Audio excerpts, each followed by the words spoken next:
The receipt was from a hotel 11 minutes from our house. Not 11 minutes by highway, 11 minutes through residential streets, past the school where our daughter learned to read, past the park where we walked on Sunday mornings when the weather was good enough and our marriage still felt like something worth maintaining. 11 minutes from the bed we shared, from the kitchen where I made coffee every morning, from the life we had built together over 9 years. The hotel was called the Meridian Grand. 4 stars. A business hotel, the kind with a conference center and a restaurant that charged $22 for a club sandwich and a loyalty program aimed at people who traveled for work. The kind of place you stayed when your company was paying and you needed somewhere functional and anonymous. The receipt was for 3 nights.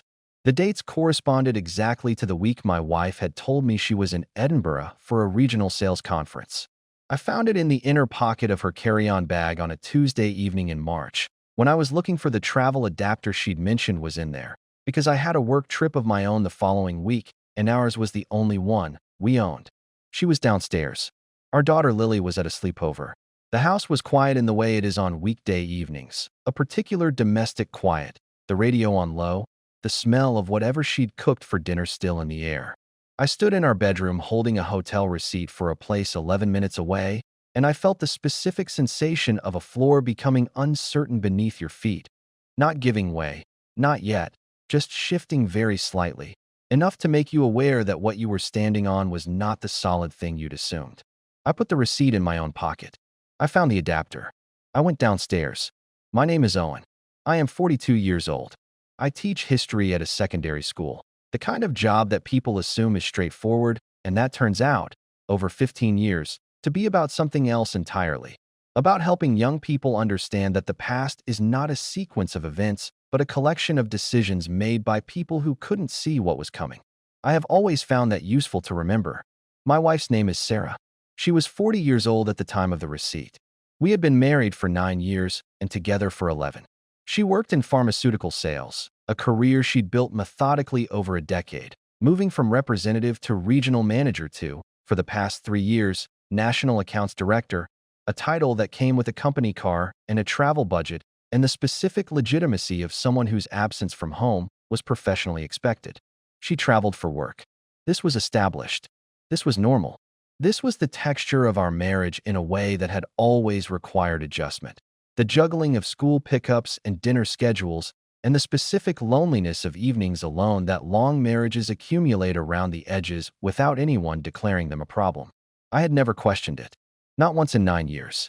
I went downstairs with the adapter in my hand and stood in the kitchen doorway and watched my wife wash the dishes with her back to me.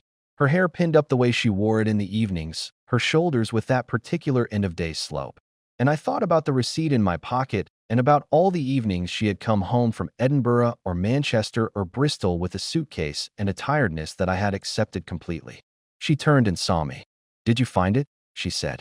"Yes," I said. She smiled and turned back to the dishes. I stood there for another moment, and then I went to my study and closed the door and sat in the dark and began to understand that the history I thought I was living was not the history that had actually occurred. I should tell you about the trips first, the pattern of them, because there was a pattern, and patterns only become visible when you step back far enough to see them whole. Sarah had always traveled for work. Even in the early years, there were overnights, conferences, client dinners in other cities. It was part of who she was professionally, and I had married someone who was professionally ambitious, which I admired genuinely and without resentment. When Lily arrived 7 years ago, we adjusted. She reduced her travel during Lily's first 2 years, took jobs closer to home, renegotiated her role in ways I knew cost her something she didn't fully express. Then, about 18 months ago, the frequency increased. The promotion to National Accounts Director had brought more responsibility and, with it, more travel. That was the explanation, and it fit. I had accepted it. The trips had a specific rhythm, usually Thursday to Sunday, sometimes the full week, always with advance notice, always with the professional scaffolding of itineraries and hotel names and the names of clients she was visiting. She was good at the scaffolding. I see that now with the clarity of retrospect. She mentioned hotel names in the way people mention things they assume are unremarkable. She texted from the road, photos from airport departure lounges, the occasional picture of a restaurant menu or a city street. She called in the evenings from hotel rooms, the calls lasting 20 or 30 minutes, comfortable and domestic. How was Lily? How was school?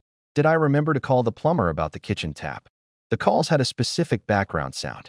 The low ambient noise of a hotel room, air conditioning, a particular acoustic flatness. I had never questioned it. Why would I? What I noticed, in retrospect, was something I hadn't consciously registered at the time. The calls were always when I initiated them, or at times she controlled.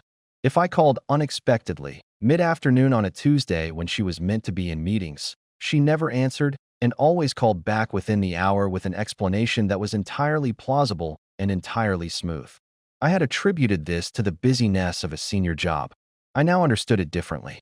The first sign I had genuinely noticed and then dismissed came about 5 months before the receipt. She came home from a 3-day trip to Glasgow, a client visit, she'd said, followed by internal team meetings, and she was tired in a particular way I hadn't seen before. Not work tired, which has a specific quality of depletion. Something else. A kind of over-alertness beneath the tiredness. The way someone looks when they've been managing something with sustained concentration and the management has just ended. I asked if the trip had gone well. She said yes, fine. The client was difficult, but they'd got there. She poured a glass of wine and sat at the kitchen table and looked at nothing specific for a moment, which was unusual. Sarah was not a woman who looked at nothing. She had always had the quality of people who process outwardly, who fill silences with observation and commentary. I said, "You seem far away." She looked at me. Something moved across her face, a quick, unreachable thing. Then she smiled. "Just tired," she said. "Long week." I made dinner. We watched television. She fell asleep on the sofa at 9:30, which was early even for a tired Sarah. I covered her with the throw and went to bed, and I lay in the dark and thought about the way she'd looked at nothing for a moment in the kitchen, and then I told myself I was reading too much into tiredness, and I fell asleep. That was 5 months before the receipt. Looking back from where I now stand, I can trace at least 7 moments in those 5 months that contained something I noted and set aside. A name that appeared twice in unrelated conversations. A colleague called Marcus, mentioned once in the context of a team restructure and once as someone who'd been at a conference she'd attended. A changed password on the laptop we occasionally shared, which she explained as a company security policy update. A Saturday morning when she'd gone for a run and been gone for 2 hours when she usually ran for 45 minutes, and come back looking not like someone who had run for 2 hours, but like someone who had been somewhere and returned. Each of these was explainable. Each of these I explained to myself. Each of these I should have questioned more carefully. The receipt changed the quality of my attention in a way that could not be reversed. I kept it. I transferred it from my pocket to the back of a drawer in my study, a drawer I kept locked, which was not unusual, as I kept student assessment materials there that Lily wasn't supposed to access. I photographed it first on my phone, saved the photo to a folder I titled Marking Archive, and then I put the physical receipt in the drawer, and I began to think systematically about what I actually knew. What I knew. Sarah had told me she was in Edinburgh for 3 nights. The receipt proved she had stayed at the Meridian Grand, 11 minutes from our house, for the same 3 nights. What I didn't know why? The obvious explanation was the one I had already begun to form and could not yet bring myself to complete. But I had spent 15 years teaching young people that the obvious explanation for a historical event is frequently the one that requires the most scrutiny, and I applied that discipline to myself now. There were alternative explanations. She could have booked the hotel for someone else, a client, a colleague who needed accommodation she'd arranged. She could have used the hotel's conference facilities for meetings that couldn't happen at a client site. These explanations were thin, but they were not impossible. I needed more before I knew what I was actually inside. I began the kind of investigation that feels, from the outside, like paranoia, and from the inside like the only rational response to a specific and verifiable inconsistency. The first thing I did was check the Edinburgh conference.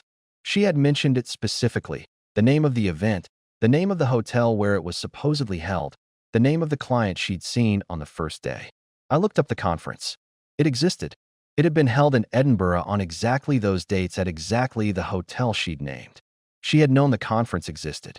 She had used it as cover.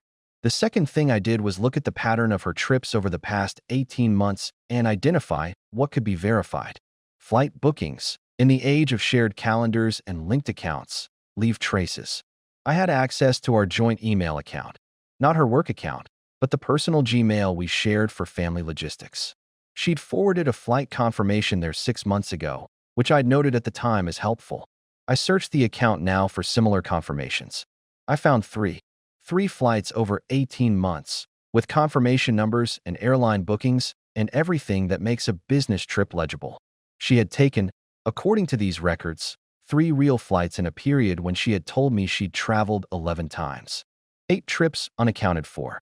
I sat with that number in the same way I'd sat with the receipt, not with the emotion it warranted yet, but with the methodical attention of someone cataloging evidence. 8 trips, approximately 4 to 6 days each, 30 to 40 total nights. 30 to 40 nights in which my wife had told me she was in another city, in which I had been at home with our daughter managing the logistics of a family in her absence, in which she had been. Where? The Meridian Grand, at least once. 11 minutes away. I drove past the hotel on a Thursday evening, telling myself I was taking a different route home from a late parents' evening at school. I parked across the street for 10 minutes and looked at the entrance, the glass doors, the revolving sign, the doorman in a dark coat. The ordinary anonymity of a business hotel. The kind of place that asks no questions and remembers nothing. I drove home. I made dinner. Lily asked me why I was quiet. I said I had a headache. She looked at me with the specific, clear-eyed assessment of a 7-year-old and said, "You don't look like a headache person." I asked her what a headache person looked like. She thought about it. "More squinty," she said. I laughed. It was the first genuine laugh I'd had in 3 days. The third thing I did was call a colleague of mine, a man named Patrick who taught geography and who had, during a period 2 years ago when his own marriage was in difficulty, mentioned an investigator he'd spoken to.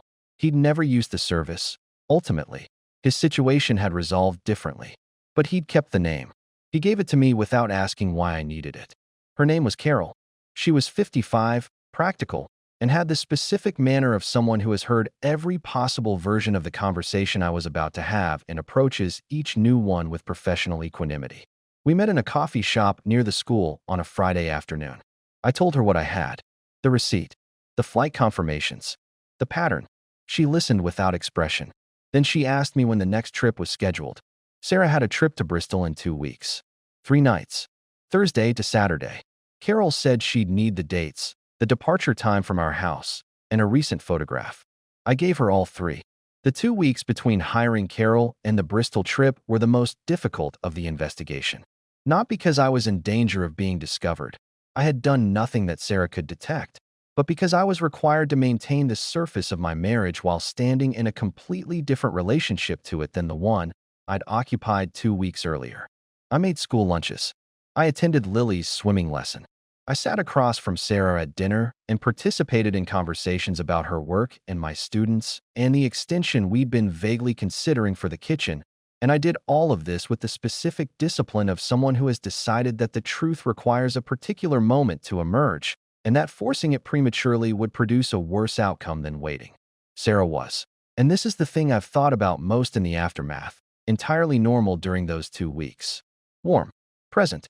She was funny at dinner on the Wednesday before the Bristol trip, telling a story about a client meeting that had gone sideways in a way I'd heard her tell work stories 100 times.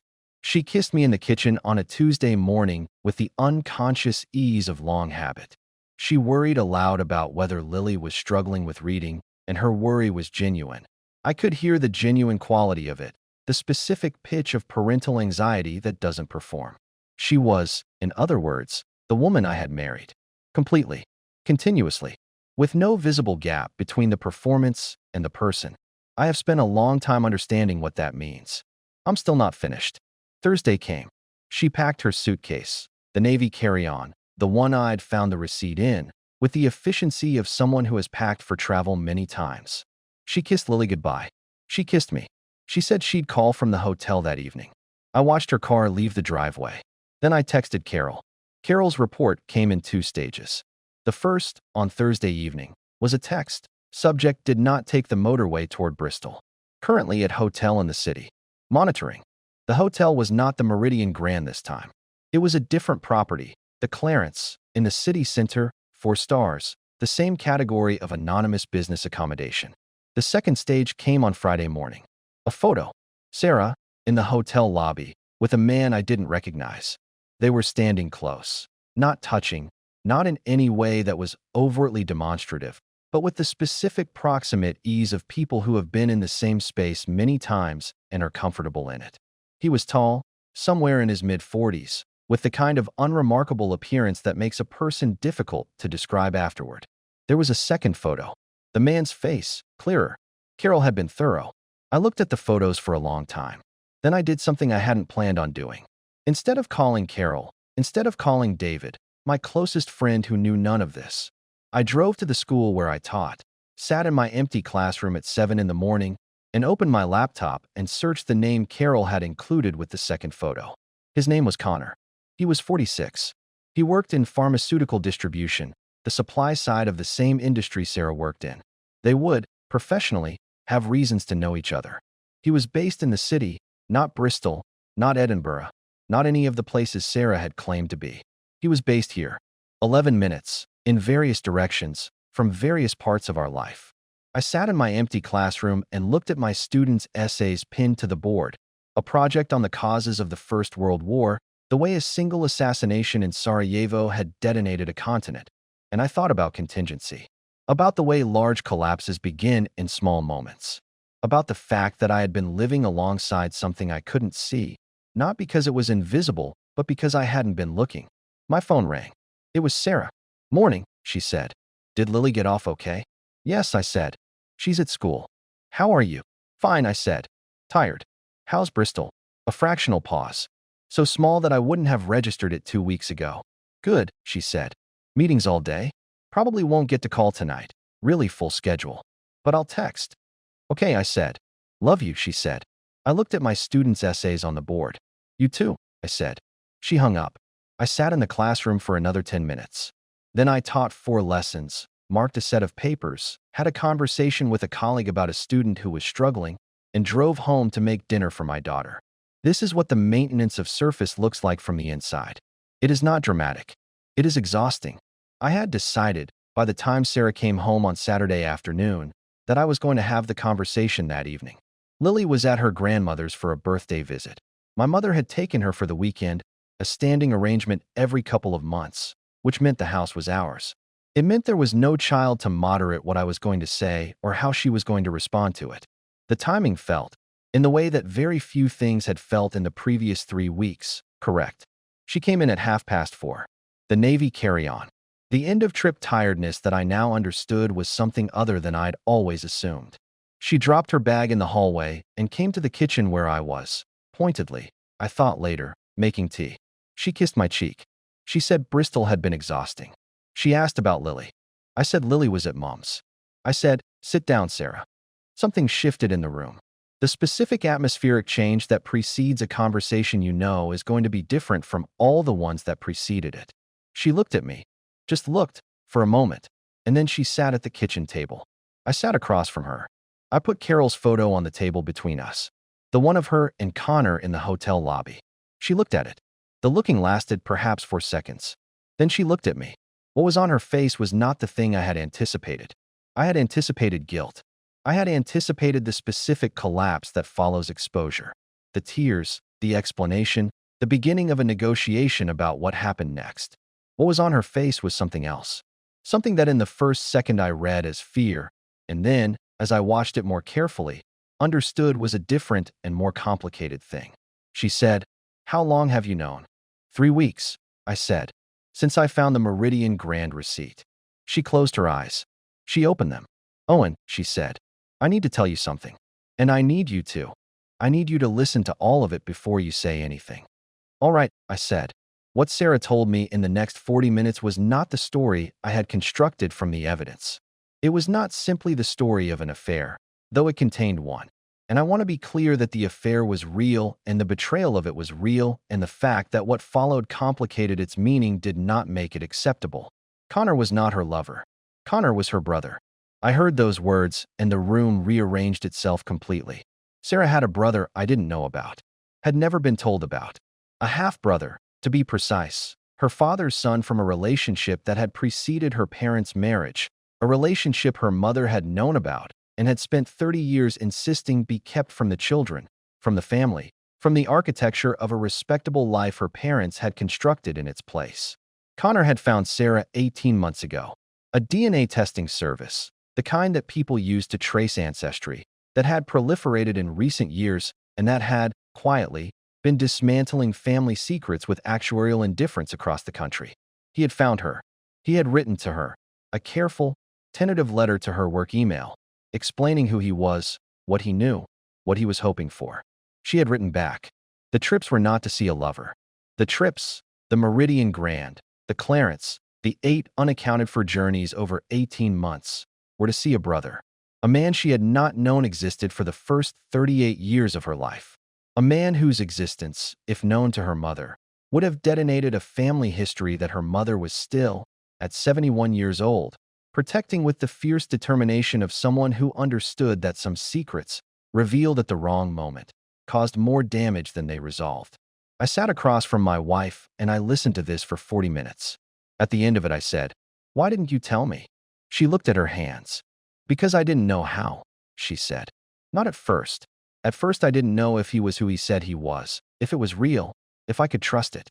And then I was meeting him and it was a lot. It was like discovering a whole part of myself I hadn't known was missing, and I didn't have language for it yet." "That was 8 months ago," I said. "The first trip was 8 months ago.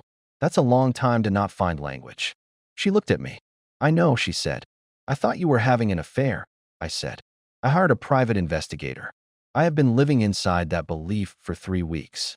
Something moved across her face. Genuine pain. The specific pain of someone understanding the full consequence of their chosen secrecy for the first time. "Owen," she said, "I understand why you didn't tell your mother," I said. "I understand why that is complicated in ways I can't fully access. What I don't understand is why you didn't tell me." The question sat between us. "I was ashamed," she said finally. Asterisk, not of Connor. Of the lying. Once I'd started, once I'd said Edinburgh the first time, and it was easier than the truth, I couldn't find the way back. Every trip was another layer. And I told myself I'd tell you when I was ready, when I understood what it meant, when I'd had time to. She stopped. I kept moving the moment. I kept thinking I needed one more month, one more trip, one more conversation with him, before I could come to you with something coherent. "So you let me believe you were somewhere you weren't," I said. Repeatedly. For 8 months. While I managed our daughter alone and worried, on some level, about what I wasn't seeing. "Yes," she said. "And the Edinburgh conference," I said. "You knew it existed. You used it." "Yes." "That wasn't accidental. That was constructed." "Yes," she said. "It was wrong. All of it was wrong. I know that. I know what I did." I stood up. I walked to the window. The garden was doing what it did in early spring, tentative, still uncertain about committing to warmth. The apple tree my father had given us as a housewarming gift, now 4 years old and beginning to look like itself. "I need to ask you something," I said. "And I need the true answer." "Okay," she said. "Is there anything else? Any part of this that is what I originally thought it was?" A silence. Long enough to be its own kind of answer. Then, "No. There is nothing else. There has never been anything else." I turned to look at her. Her face was the face of my wife. 9 years of shared mornings and difficult conversations, and the particular love that accumulates between people who have chosen each other repeatedly over a long time. And on it was the specific expression of someone who has been carrying something alone for far too long and has finally set it down. I believed her. I've examined that belief many times since, and I still believe it was correct. But belief, in this instance, was not the same as resolution. "I need time," I said. "I don't know what I need time for exactly, but I need it." She nodded. "And your mother?" I said. "At some point, Sarah. Not tonight. But at some point that conversation has to happen." She looked at the table. "I know," she said. The kitchen was quiet. Outside, the early evening was settling into the particular gold of a March dusk. I made 2 cups of tea and put one in front of her and sat back down, and we sat in the quiet of the thing that had just been named, and neither of us spoke for a long time. The weeks that followed were the most honest we had been with each other in years, which is a strange thing to say about the aftermath of sustained deception, but honesty, I've come to understand, is sometimes what betrayal forces when nothing else could. I need to be precise about something. The fact that the trips were not an affair did not make them acceptable. I want to be clear about this because I've noticed, in the way I talk about it now, a risk of eliding that. Sarah constructed a sustained fiction across 8 months. She used real events as cover. She managed my understanding of her life with enough care and specificity to prevent me from questioning it. The mechanism of what she did was indistinguishable from the mechanism of the thing I'd feared. That the content was different did not make the architecture of it less of a violation. I told her this. In the first week after the confrontation, in one of the conversations that happened in the late evenings after Lily was in bed, I said it directly. The fact that you were seeing your brother and not a lover doesn't undo the fact that you lied to me for 8 months. Those are separate things. One being true doesn't cancel the other. She heard this. I could see her hear it. The specific quality of attention that means something has landed rather than been deflected. We began seeing a couples counselor, a woman named Dr. Miriam Osei, who had the specific quality of someone who understood that the presenting problem is rarely the actual problem, and who helped us understand that the deception about Connor was, in part, an expression of something older. Sarah's habit of managing difficulty privately, of deciding what others needed to know rather than trusting them with the full weight of what was real. She had been doing it her whole life, in various forms, long before Connor arrived. The trips had simply made it visible in a way it couldn't be ignored. I had my own work to do in that room. The way I had accepted the surface of our marriage without ever pressing on the places where it was slightly wrong. The quality of listening I'd been doing for years, enough to feel involved, not enough to notice the thing that was missing. Dr. Osei was careful and fair about distributing that. Connor came to the house in April. Sarah had asked if she could bring him, tentatively, in the way she asked things that mattered most to her. And I had said yes, because I had decided that my anger at the deception and my willingness to understand what the deception had been protecting were not mutually exclusive, and because I understood that whatever came next for our marriage had to include the truth about who we were, and Connor was now part of who Sarah was. He arrived on a Sunday afternoon with a bottle of wine and the specific, careful manner of a man who understood exactly how strange this was for everyone in the room and was trying to be worthy of the occasion. He looked like Sarah in ways I hadn't expected, something around the eyes, a quality of expression when he listened. He was quiet and considered and clearly nervous. And Lily, who had been told simply that this was Mum's brother she hadn't known about, and that this was a lot to understand, and it was okay to have questions, sat across from him at the kitchen table and stared at him with the clear-eyed assessment she applied to everything. "You look a bit like Mum," she said finally. "I've been told that," he said. "Do you like history?" she asked. He said he did. "Dad teaches history," she said. "He knows loads." The afternoon was, in the way of afternoons where the circumstances are enormous and the people in them are trying their best, both awkward and real. We ate together. We talked. Carefully at first, then less carefully. Connor told us about his life, his work, the years before he'd known Sarah existed. He was not a person who performed his emotions. He had the quality of someone who had spent a long time figuring out who he was in the absence of the family history that had been kept from him, and who had arrived at a kind of self-knowledge that came from having nothing given to him. I liked him. I'm still slightly surprised by that, and I think it's important to say it plainly. Sarah's mother was the last piece. The conversation happened in June, 3 months after the confrontation, 2 months after Connor came to the house. Sarah drove to her parents' home on a Saturday while I stayed with Lily, and she had the conversation that had been waiting since Connor first wrote to her 18 months ago. I don't know exactly what was said. It was Sarah's conversation, in a room I wasn't in, about a part of her life that predated me. What I know is that Sarah came home that evening looking different. Not lighter exactly, more complete. The specific quality of a person who has been carrying something asymmetrical and has finally set it down in the right place. Her mother had known it was coming. Not in the specific sense. Not that Connor had found Sarah, but in the way that people who keep large secrets for long periods always know, somewhere, that the moment is out there waiting. She had cried. She had been angry. She had eventually, by the end of the day, said something that Sarah repeated to me that evening. I kept it to protect everyone, and I protected no one. I thought about that sentence for a long time. It described, in some form, what Sarah had done with me too. protecting me from the complicated truth in a way that had produced a more damaging outcome than the truth itself would have.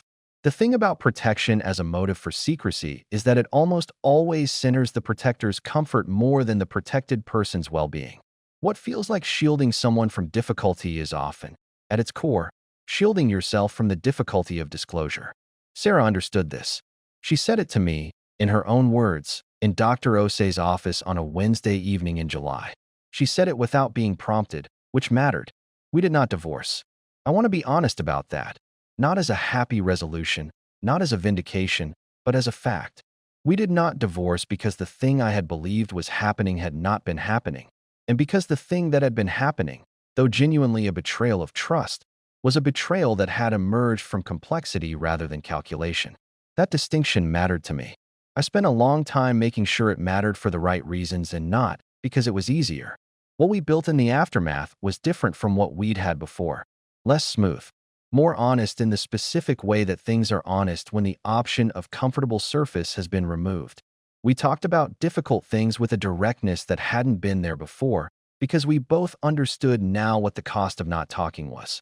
Lily adjusted with the particular pragmatic resilience of children who are loved consistently and told the truth in age-appropriate ways. She referred to Connor as her uncle with the unself-conscious ease of someone for whom categories like family are still being formed and therefore not yet fixed.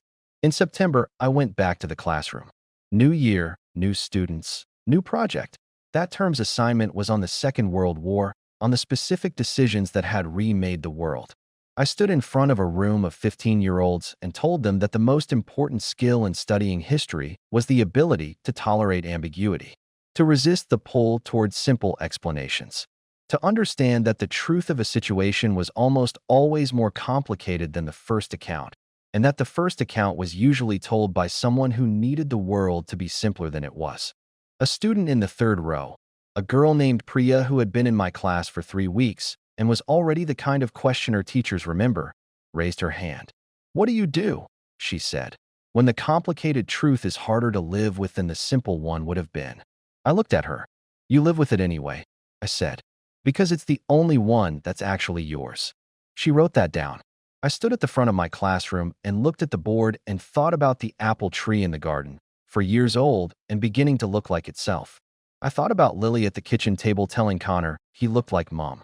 I thought about Sarah's face on a Saturday evening in June, coming home from her parents and looking more complete than I'd seen her in a long time.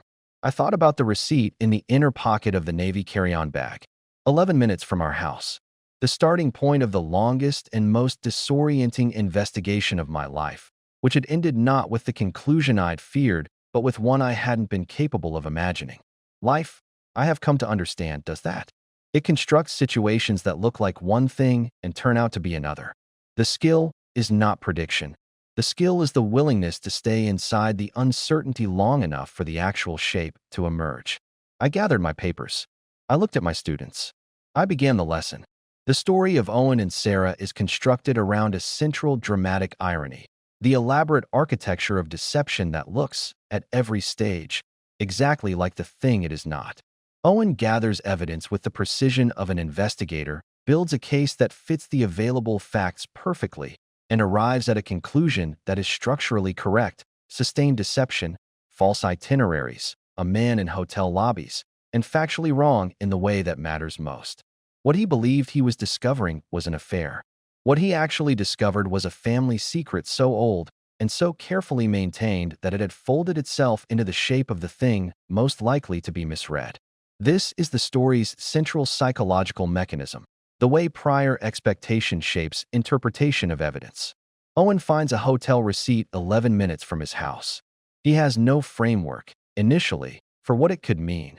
So his mind reaches for the available framework of betrayal as infidelity, which is the most culturally legible explanation for a spouse's hidden proximity. Every subsequent piece of evidence, the photos, Carol's reports, the pattern of trips, lands inside that framework and confirms it. The truth, when it arrives, doesn't contradict the evidence. It recontextualizes every piece of it entirely. At what point in your own reading of the story did you begin to suspect the twist? And what does that tell you about your own interpretive frameworks? Sarah's choice to maintain the deception, and it is important to name it as a choice, repeated over 18 months, deserves careful examination without the softening that the revelation of its content might seem to invite. She built false itineraries. She used real events as cover. She managed Owen's perception of her life with precision and continuity. The mechanism was identical to the mechanism of infidelity as deception, even if the content was not. Owen names this directly in the confrontation. The fact that you were seeing your brother doesn't undo what you built to hide it. This is the moral center of the story, and it is important that he doesn't let the sympathetic content of the secret dissolve the reality of its delivery. The question of why Sarah couldn't simply tell Owen from the beginning is where the story's psychological depth lies. The answer, as Dr. Osei helps them understand, is not specific to Connor. It is a pattern. Sarah has a constitutional tendency toward private management of difficulty, toward deciding what others need to know rather than offering them the full truth and trusting them to handle it. This pattern predates the marriage. Connor's arrival simply activated it in a context where its consequences were most visible. Can you identify moments in your own life where you managed someone else's reality to protect them, and what it actually cost? The sentence Sarah's mother speaks, "I kept it to protect everyone and I protected no one," is the story's thematic thesis, delivered late and without fanfare. It describes 3 generations of the same behavior: the grandmother's concealment of Connor's father's other family, Sarah's mother's suppression of Connor's existence, Sarah's 18 months of false itineraries. Each generation inheriting the shape of the previous one's solution. Each person believing that management of information constituted care, when it was, in each case, a way of prioritizing the comfort of the manager over the dignity of everyone else. The deepest thing this story asks is not, was there an affair? It is, what is the relationship between secrecy and intimacy? And can a marriage survive the systematic management of one by one of its partners? Sarah's 18 months of deception were not born of malice. They were born of a lifelong habit of solving problems privately, of encountering complexity and deciding, almost reflexively, that other people could not be trusted with the full weight of it. That habit, in a marriage, is its own kind of infidelity. Not sexual, not emotional in the conventional sense, but structural. A withdrawal from the shared reality that marriage requires, a unilateral decision to occupy a different version of the life than the one your partner believes you are both inside.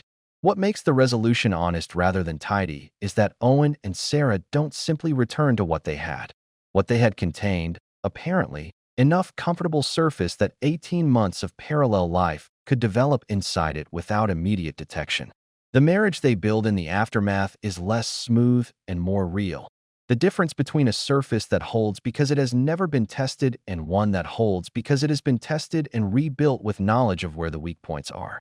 Connor's presence at the kitchen table in April is the story's most quietly radical moment. Owen invites the person whose existence was the cause of the deception into his home, because he has separated the complicated truth of what the deception was protecting from the wrongness of the deception itself. This is not forgiveness as surrender. It is the specific adult capacity to hold 2 things at once, the wound and the context of the wound, without allowing either to cancel the other.